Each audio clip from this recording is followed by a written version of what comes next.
Good morning students, आपका स्वागत है हमारे YouTube channel pathfinder classes Chhapra में। जिन लोगों ने अभी तक इस चैनल को सब्सक्राइब नहीं किया है, चैनल को सब्सक्राइब करें, बेल आइकन दबाएं ताकि हमारे वीडियोस की अपडेट्स आपको समय समय पे मिलते रहें।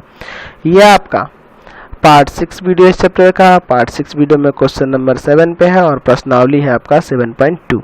कह रहा है बिंदु ए के निर्देशांक ज्ञात कीजिए जहां ए बी एक वृत्त का व्यास है जिसका केंद्र 2, -3 है तथा बी के निर्देशांक 1, 4 है। तो चलिए सबसे पहले आप एक वृत्त बना लीजिए। ठीक है, ये एक वृत्त हो गया और इसका हम लोग एक व्यास ले लेते हैं।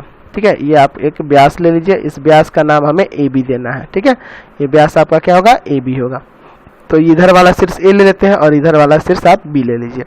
अच्छा, इसमें क्या कह रहा है कि इसका केंद्र जो है 2, -3 है। तो इसका केंद्र जो है ना हम लोग ओ ले लेते हैं और इसको लिख देते हैं 2, -3।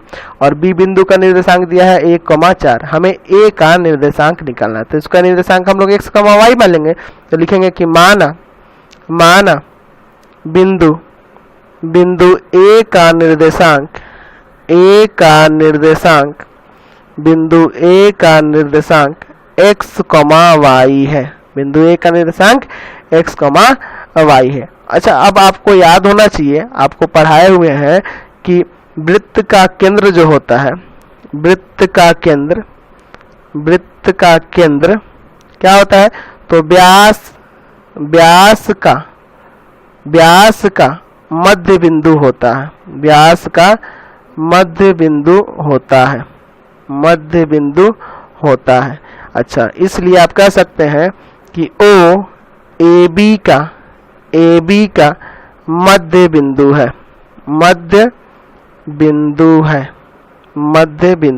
तो आपको याद है मध्य बिंदु सूत्र ना, वही लगाएंगे मध्य बिंदु सूत्र। तो मध्य बिंदु सूत्र क्या होता है आपका?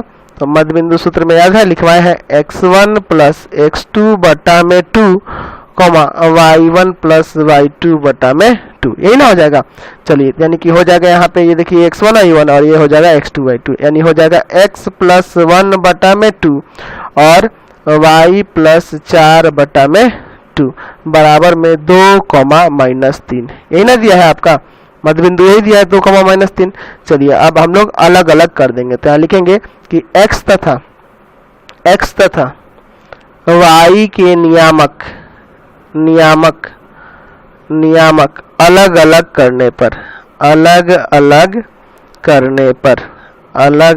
करने पर चलिए, यानी हो जाएगा यहाँ से आपका x + 1/2 बराबर में 2, y + 4/2 बराबर में -3। ये जाके उधर गुणा करेगा तो x + 1 बराबर 4, यानी कि x बराबर आ जाएगा 4 - 1, यानी आ गया x का मान आपका 3।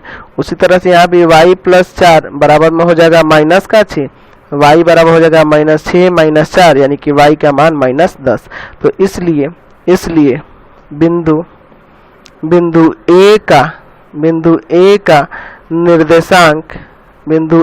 का निर्देशांक जो है आपका क्या हो गया, 3, -10 आ गया। समझ में आया? Question number